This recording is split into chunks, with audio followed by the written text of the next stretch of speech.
What began as a tense political interview turned into a powerful and emotional moment when President Ibrahim Traoré opened up with deeply personal words. Candace Owens, known for her tough and confident style, was visibly moved, her voice shaking.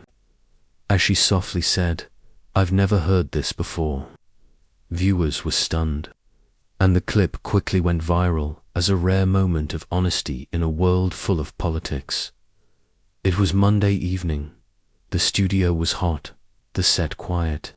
Candace adjusted, her earpiece sitting straight and sharp. Across from her sat President Traoré, calm and steady.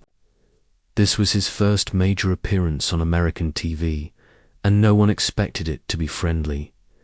Candace leaned in and started firmly, "Let's talk facts.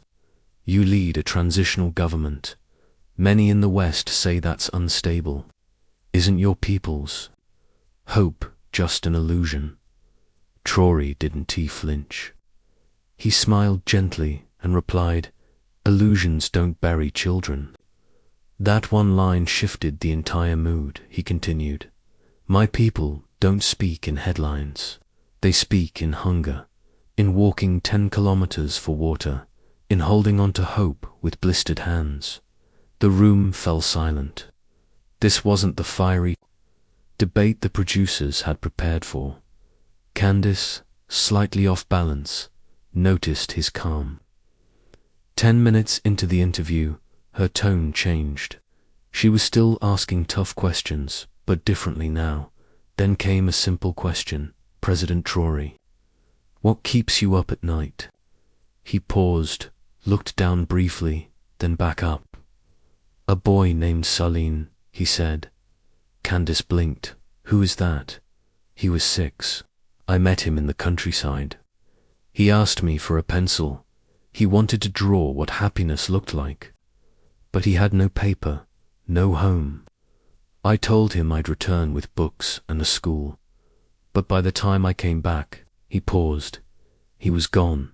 Malaria." Candace's voice dropped to a whisper. "I've never heard this before." Her hands trembled. As she reached for her notes and missed, a crack in her voice slipped through, and suddenly, this wasn't about politics anymore. It was about loss, about broken promises. Across Africa, across America, people watched.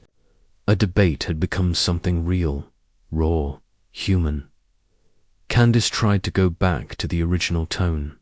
"But you're a president. You can't help every child."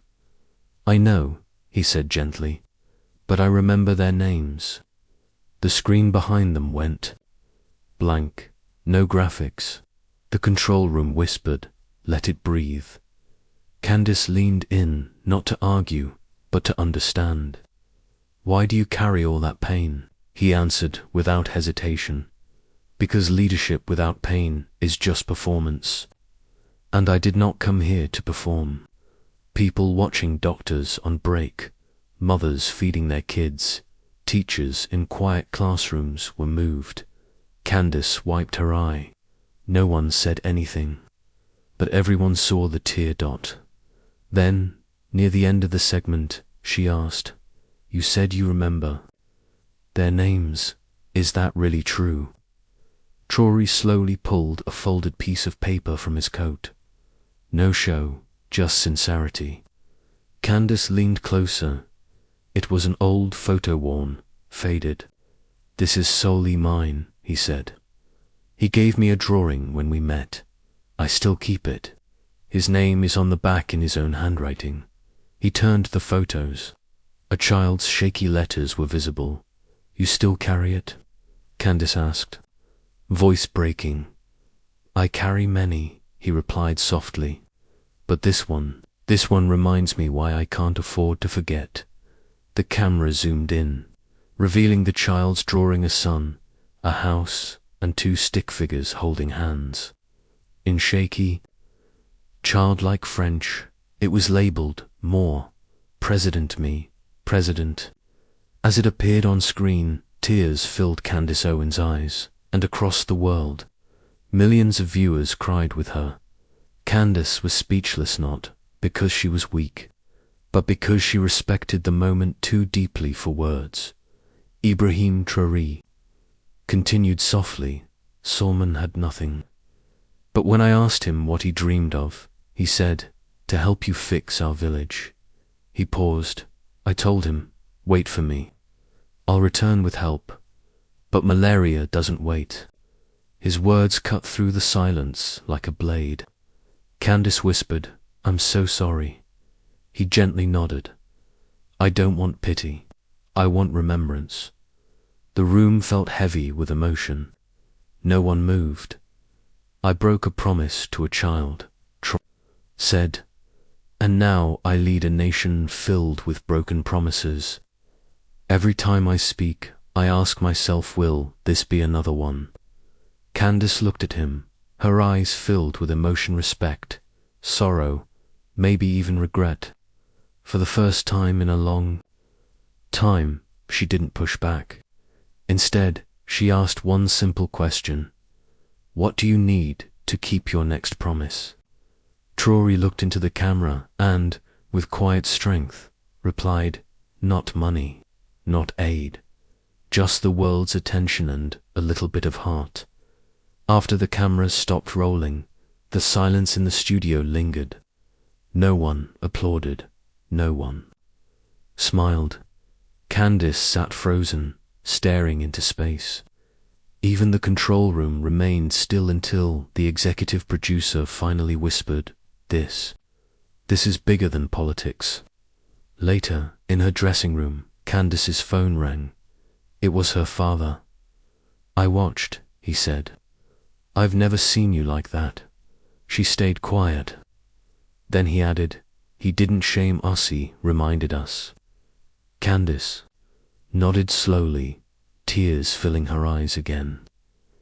I thought I was going to challenge him, she said. But he brought something out of me. She looked down at the drawing of Salin once more. I don't want this to be just a segment, she whispered. It has to mean something. The next day, without telling her team, she called a contact at an international education NGO. I want to fund a school in Burkina Faso, she said. For who? The person asked. For a boy named Salin, she replied softly, and just. Like that, something shifted, not in politics, but in purpose. By morning, the interview had gone viral. The video wasn't edited or dramatized. It was simply real. A 3-minute clip of President Ibrahim Traoré holding up Salin's drawing had already hit 47 million views. Hashtags like hashtag the promise, hashtag Sul, Leane, and hashtag Traore, truth-filled social. Media timelines, people from Ghana to Chicago, from Paris to Johannesburg, were posting tearful reactions. One woman, crying, wrote, I've never cried watching an interview before. This broke me. But the most surprising response came from Candace Owens herself. She posted the clip with no caption, just a black heart emoji and the photo of the drawing. For once, her silence spoke volumes. President Traoré was still in the US, scheduled to speak at a private leadership event that evening. But plans began to shift. Phones rang, emails poured in. People didn't want politics. They wanted to hear from the man whose quiet pain had touched millions. Later that afternoon, Traoré sat quietly in his hotel room. He had no speech prepared. His phone buzzed, constantly calls from journalists, organizers, even celebrities. But one thing stood out. An envelope slid under his door. No name, no note. Just one word written on it in bold black marker. Mercy. Inside was a handwritten letter. Mr. President, I've hosted interviews with presidents, senators, even kings. I've debated them all. But today, I wasn't debating. I was listening. You didn't just speak, reached into something I had. Forgotten, a conscience, a heart. I cried in front of the world, and I don't regret it. Thank you for showing me what leadership really means. CO. Traoré folded the letter carefully. For the first time in days, he smiled and closed his eyes. He hadn't come to America to win an argument, he came with a memory. And somehow, that memory was starting to change people. Meanwhile, in New York, 4,700 miles from Burkina Faso, Candace was on the phone with the director of the Books Before Bombs Foundation. I want to fund a school, she said. They asked where. Burkina Faso, she answered. In a small village. Name it after the boy Celine. There was a pause. Are you sure? They asked. Candace took a breath. No politics. No press. Just a promise kept. Back in Ouagadougou, news of the interview had spread through the streets. Mothers wept, watching it on their phones. Fathers stopped work to listen again on radios. Celine's mother, Awa now, older and quiet, saw her son's face on a screen for the first time in years. She broke down. That was his drawing, she whispered. He used to show it to strangers. Later that night, one of Traoré's aides approached him. Sir, should we respond to the media storm? He shook his head. No. Let them feel. Let them think. He slid Celine's drawing back into his jacket pocket. It was never about me, he said. But maybe now the world is finally ready to remember him. It was past midnight in New York, but Candace Owens couldn't sleep. Her hands shook as she rewatched the interview over and over. Each time, it hit harder, especially the moment when Ibrahim Traoré spoke about the boy. The way his eyes looked when he said, I broke a promise to a child, haunted her. It wasn't the words that stayed with her. It was the silence afterward. She picked up her phone and called her producer. I need to go to Burkina Faso, she said plainly. Why? The producer asked, confused. The segment already aired. I know, she said, cutting in.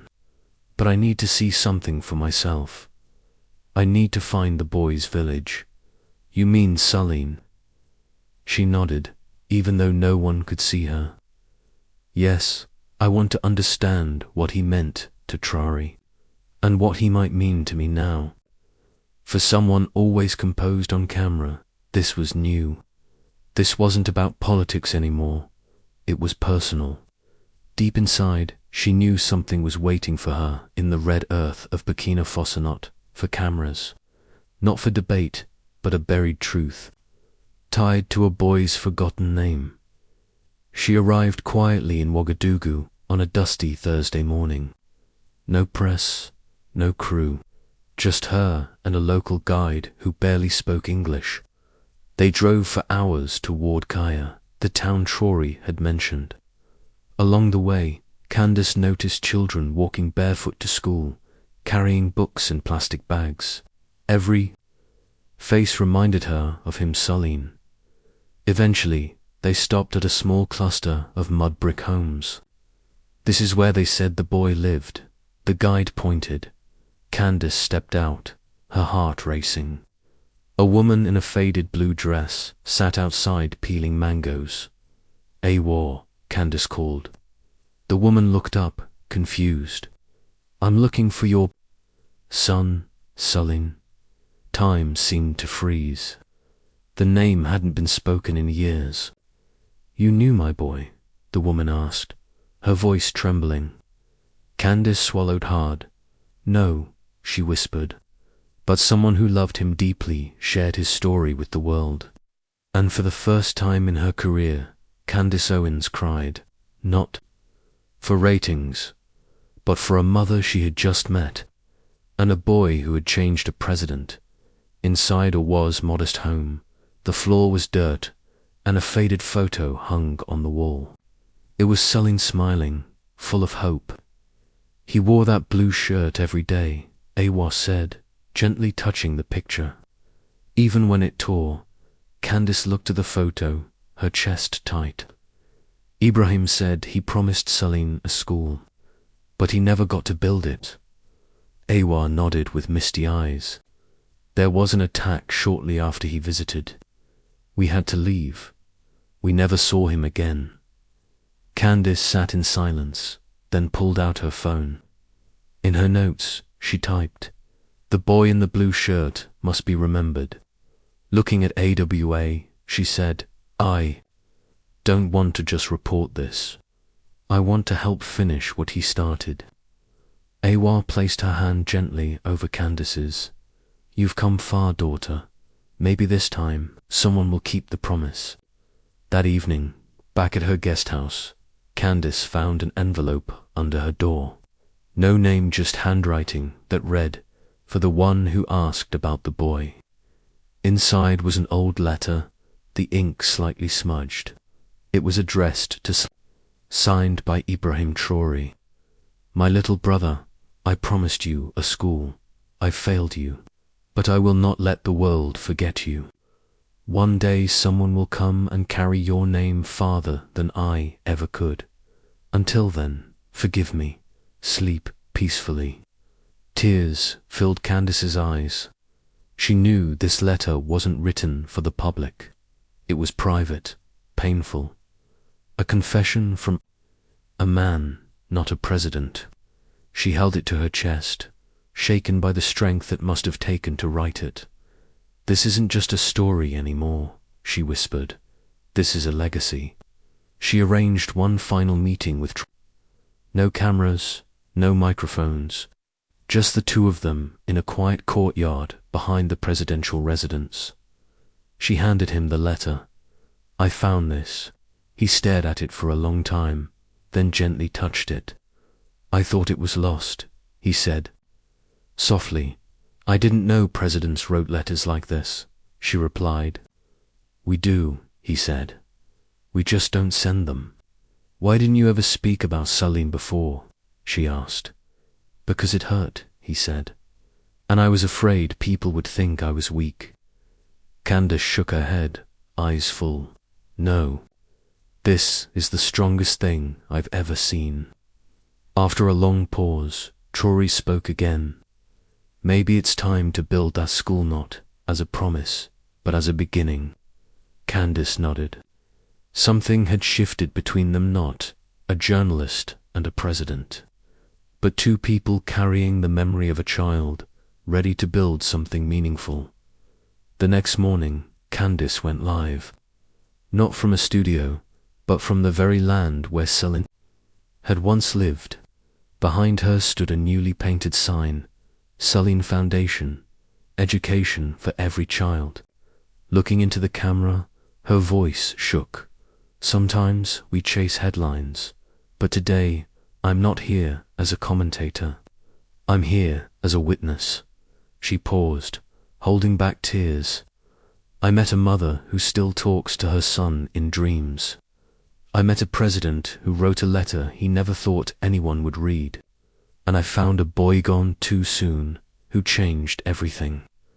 She looked into the lens. "You've seen the clips. You've seen me cry. But now I ask you, don't let this be a moment. Let it be a movement." The stream cut to clips of children, laughing and playing on the land where the school would be built. Donations poured in. Comments flooded the page. And for the first time in her career, Candace Owens wasn't trending because of what she said, but because of what she felt. This wasn't about politics anymore. It was about humanity, and it was just the beginning. For days later, Candace returned to the site. Construction hadn't started yet, but the land no longer felt empty. Children were already there running, drawing letters in the dirt full of joy. President Traoré arrived quietly. No press, no speech, just presence. He knelt beside a boy writing the word hope in the soil. "Do you know who Salim was?" he asked gently. The boy shook his head. "He was like you, brave, smart, but the world failed him. So now we build something better. Candace watched from afar, her heart full. She had seen leaders talk about the future, but this one was building it. With his hands, Traoré pulled out a small, carved nameplate from his pocket and placed it in the dirt. It read, Salin's class. Candace realized it had been carved. Years ago, when the promise was still just a dream, she wiped her tears again and whispered, "This is what truth looks like." That evening, the internet lit up. Candace's unedited, raw footage was uploaded and it spread like wildfire. But something surprising happened. There were no arguments in the comments, no political fights, just emotion, pure pain and hope. People from every background, left, right, black, white, African, American, shared their own stories. Stories of promises they couldn't keep, of people they wished they hadn't let down. One comment read, "I'm naming my first child Celine."